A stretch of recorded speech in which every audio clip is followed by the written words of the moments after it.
Welcome back, everybody, to the Learning Can't Wait podcast. I have these moments when I meet people where I just know there's going to be some deeper connection, whether it's, personal or professional. And the next guest is literally the definition of that. We have Tara Carrozza, the Director of Digital Learning and Innovation in New York Public Schools, but also just the title doesn't even do justice, this incredible person that I have coming on today. So, first, let's welcome you. Tara, welcome.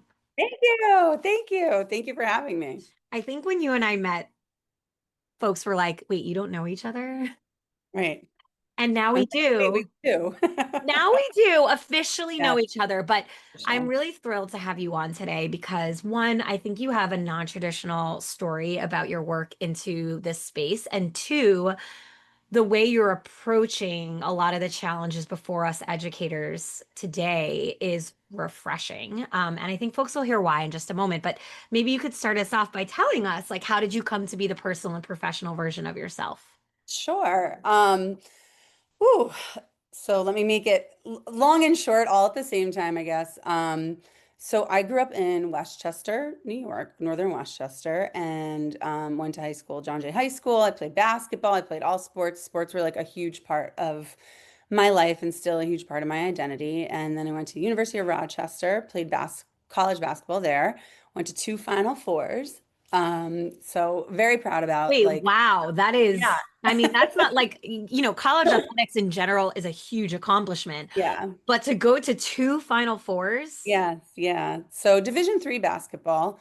And I'm so all about Division 3 athletics because many of the athletes are in very rigorous academic programs. You know, sure. you're not on a scholarship. You're really doing it because you love it, and the level of play is phenomenal. So I played in a league that was like against University of Chicago, Washington University, NYU, like great league. We flew everywhere. It was just an incredible experience. Wow. And I was captain of the team for 3 out of those 4 years. And so leadership for me, and kind of part of my story is definitely like how do you galvanize everyone around a purpose to achieve something with a group that is greater than the individual. And so that my sports background has really like stayed with me in everything that I do, and especially on an equity perspective and level, you're only as strong as your weakest player.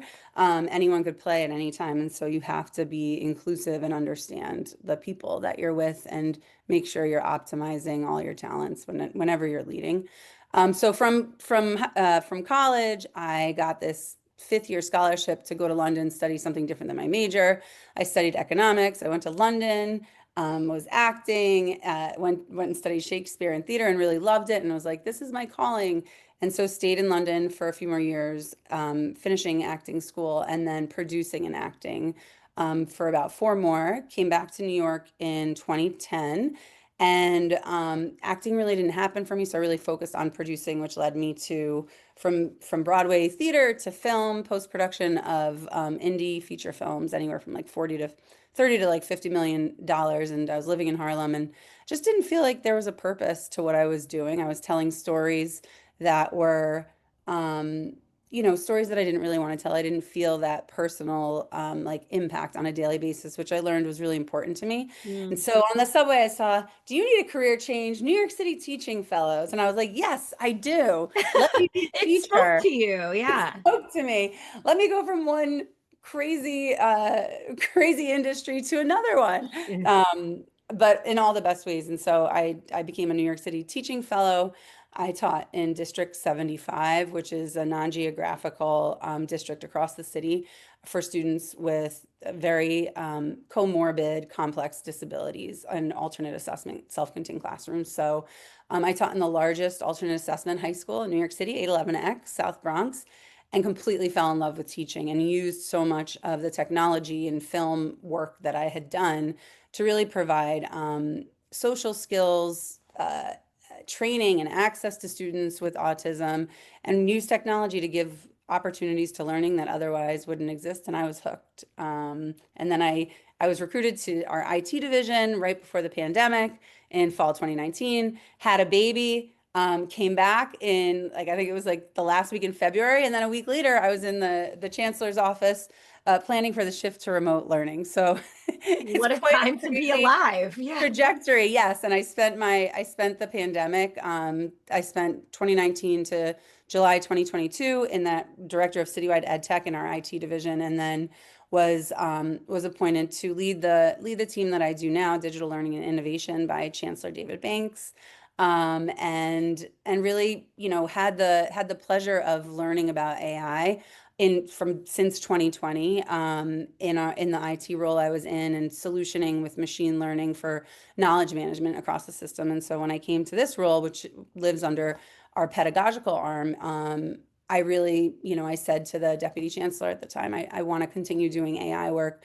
That was pre-Gen AI. And then, Gen AI hit market in the fall, and I've been leading all of our AI work really ever since. And it's been fantastic. It's really challenging and exciting and all of the things and so much opportunity that I'm still here plugging away at making it an enterprise approach to learning with technology.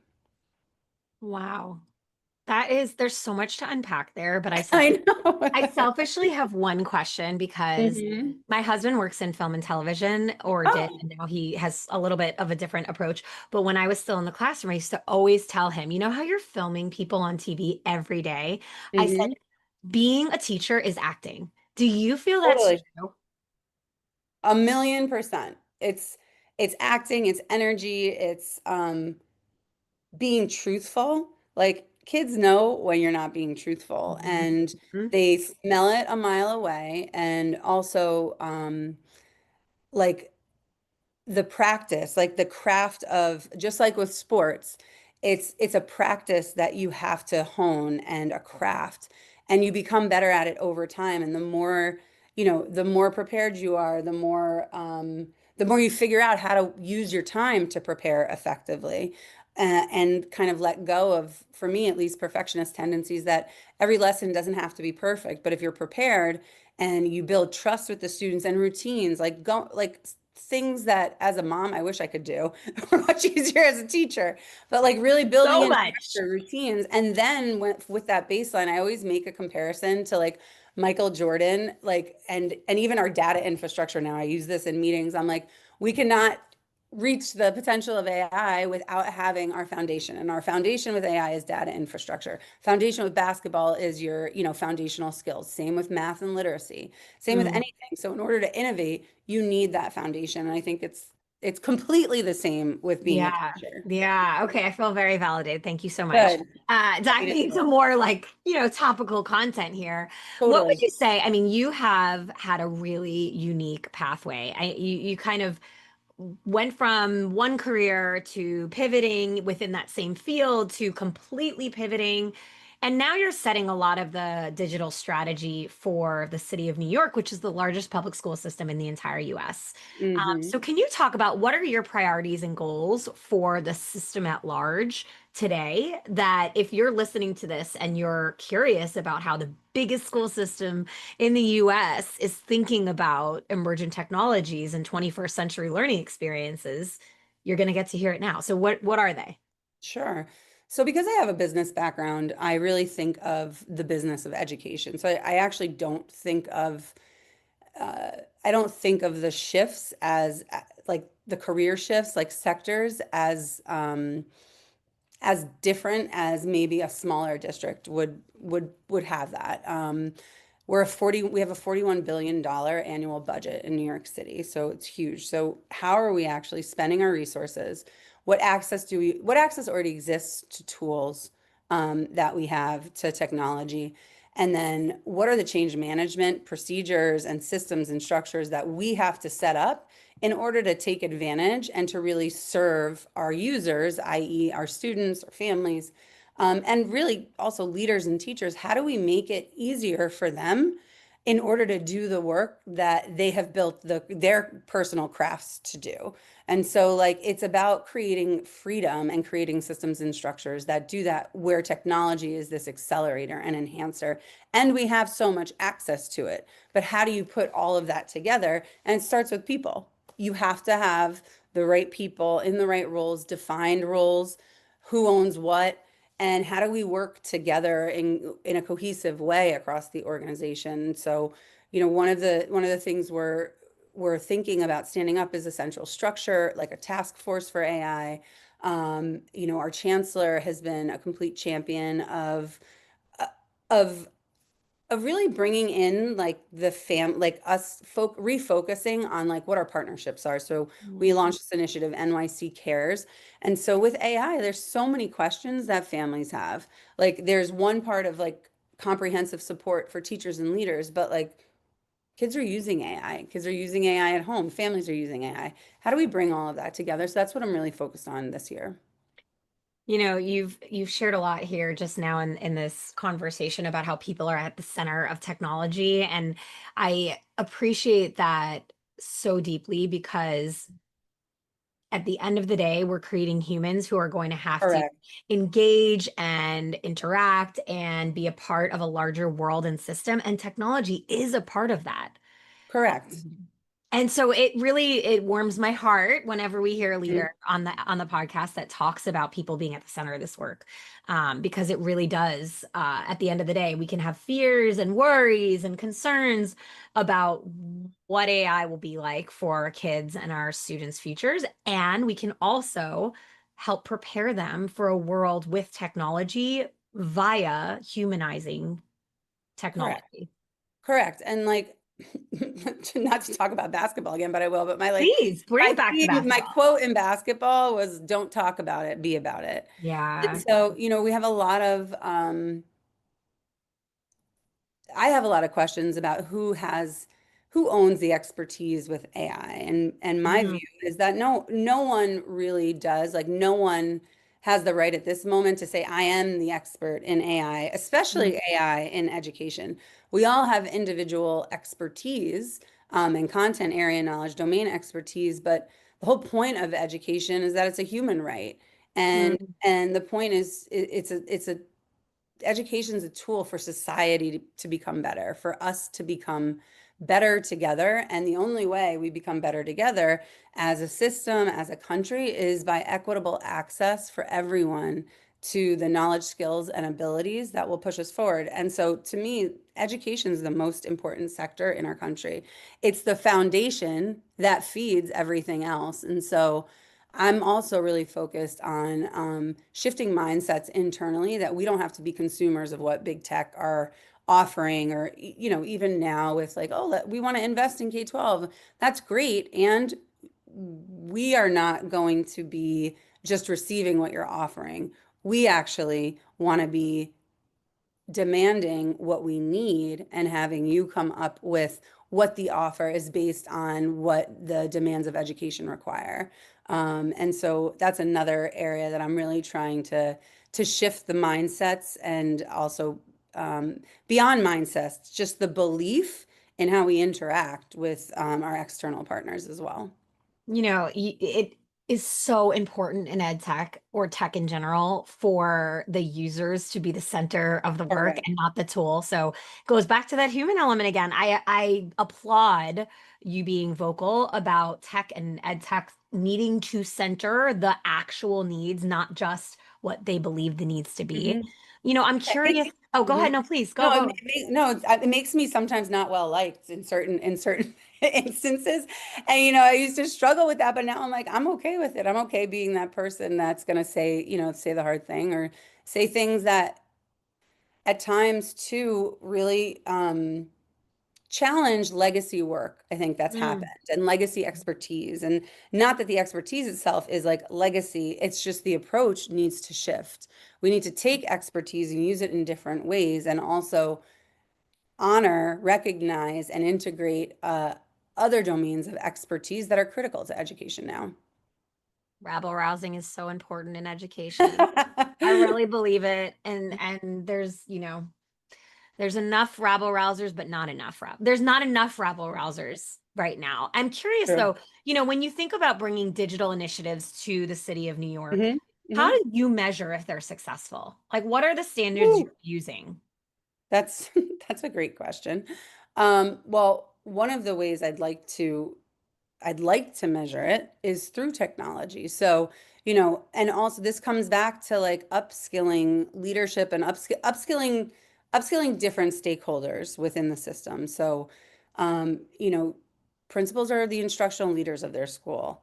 Not anymore. You have to be the instructional technology leader, from my point of view. There's no way in 2025 that a principal must have, and a district leader and a central leader must have reskilling and upskilling of modern day technology so that we can serve students to be future ready. And so I might have lost what the actual question was, but to me, it's like it no more can just live as separate things. Um, Mm, and I know we say that a lot, but what does that actually mean to do? So one of the things, another thing we're working on is like a foundational AI literacy course that's specific to context specific to New York City. Instead of taking all the research that's been done on AI and AI literacy in different organizations, like there's still that human and cultural element. And in New York City, it is no more rich than anywhere in the world. I mean, we're a global city completely. And so, how do you make all of these skills context specific to the user? And you do that by true design, you do it by rapid design, and also kind of not dismissing, but looking for different ways where in education, consensus gathering sometimes I think it's great and it can be a barrier. So how do you gather consensus in an iterative way so you are integrating all stakeholder voices, but you're not taking such a long approach to do the thing that that we actually don't move the needle. So moving mm. the needle in modern day education means taking an agile approach, taking what the private sector is doing and applying it to education. Yes. Yes. Let's talk a little bit about student voice there. How are Yes. you gathering and incorporating student voice in Mm, implementing emergent technologies and or initiatives? sure. I mean, we have so many different ways that student voice is integrated. One of the ways, like a few years ago, we launched the first AI policy lab with EdSafe AI Alliance, and we started actually with students. We started a policy lab with students. So student voice was actually the first voice that we were listening to. We also have like a Civics for All, huge annual initiative where students are coming with problems that they want to solve. And they get a civics that's part of like getting a civic seal of readiness for the state. So it's actually counted towards academics.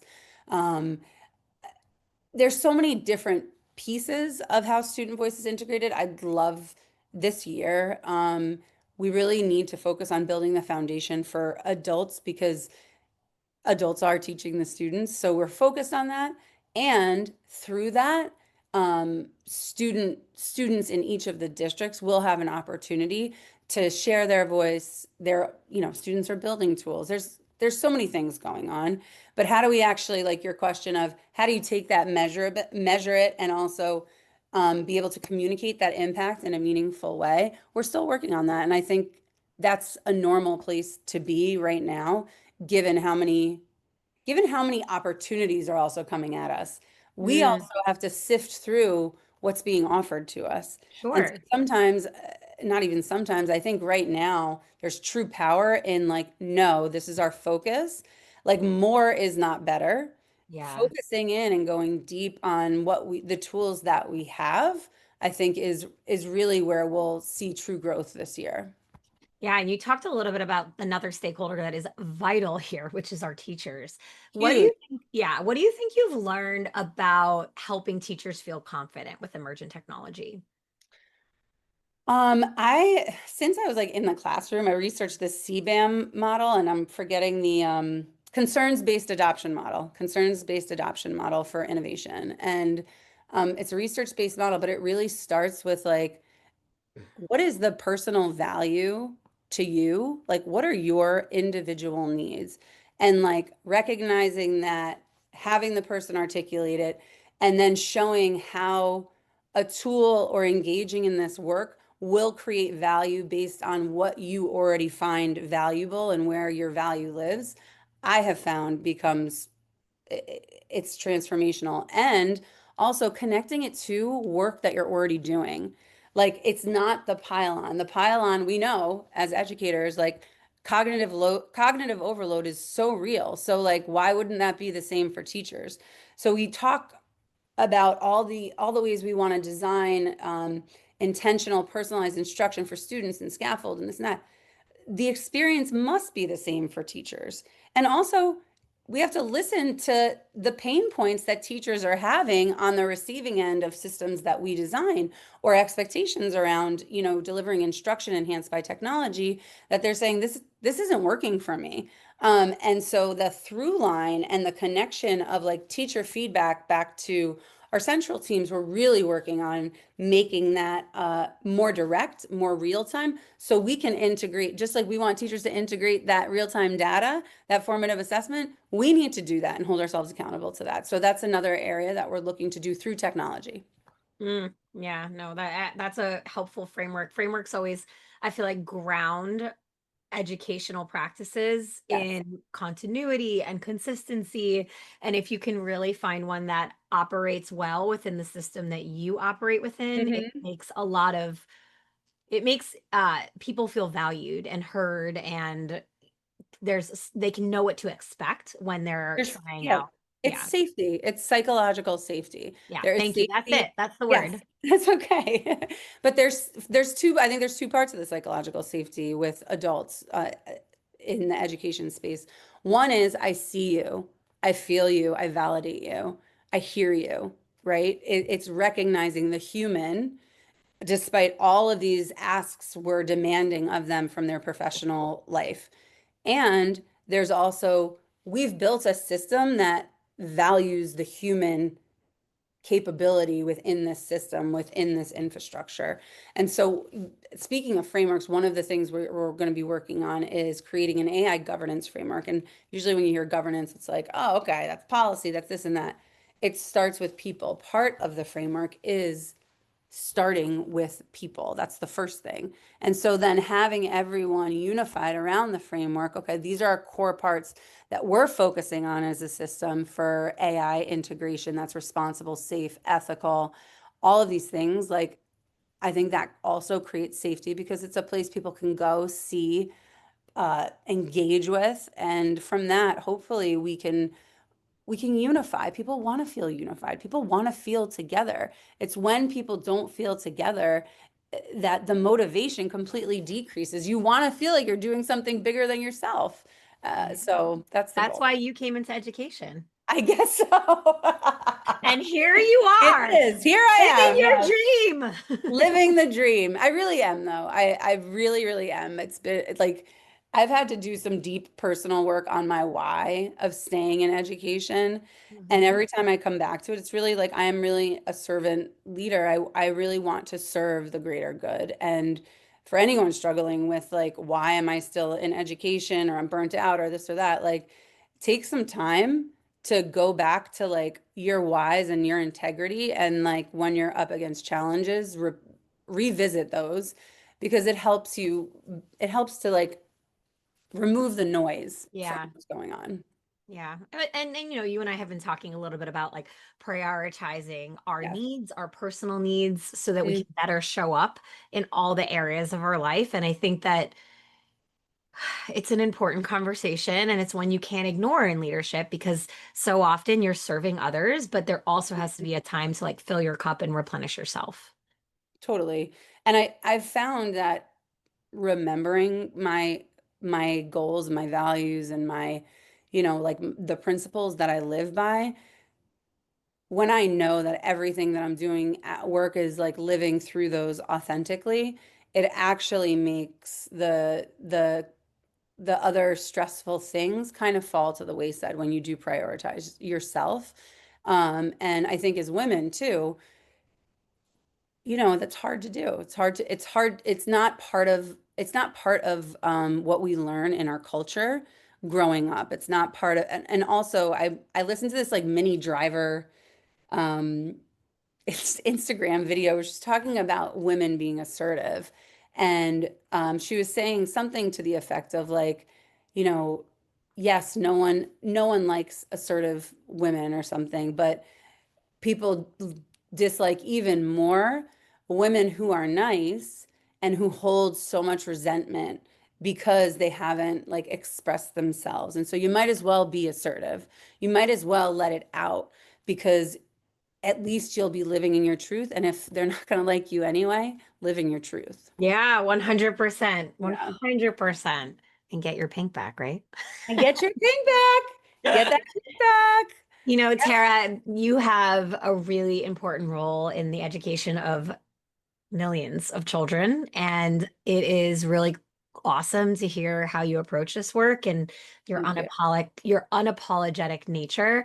I'm curious if you could give advice to a teacher in New York City who's starting their career this year, what advice would you give them? Oh, use your paraprofessionals. I'm going to get emotional. My paraprof if you have a paraprofessional, um, ask for help is is the biggest advice I can give you. There is zero shame in asking for help. I ask for help more now than I ever have in my life before, and it doesn't mean that um, you are not completely excellent at what you do.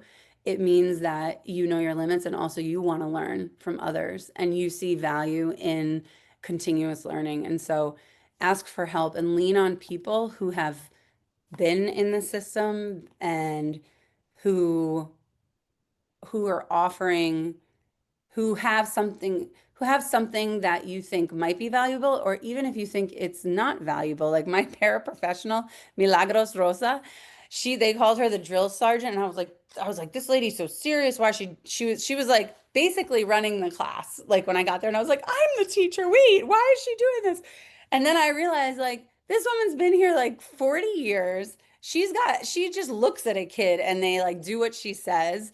She knows exactly the structure that needs to be set up. She knows exactly the thing. And so looking back, I'm like, oh, well, and then I realized don't fight against Mm, what's present in front of you and let yourself be present. Get out of your head, stay mm, present. More work doesn't equal better work. And just, yes. keep have that designer, innovator approach to your first year and enjoy it. Enjoy it and try to love it. And first and foremost, create a trusting relationship with the students. That's actually my biggest thing is create trust in the classroom. Do not just go into compliance mode of what you have to do. Take the time, some of those things can wait. Build trust with your kids and the classroom.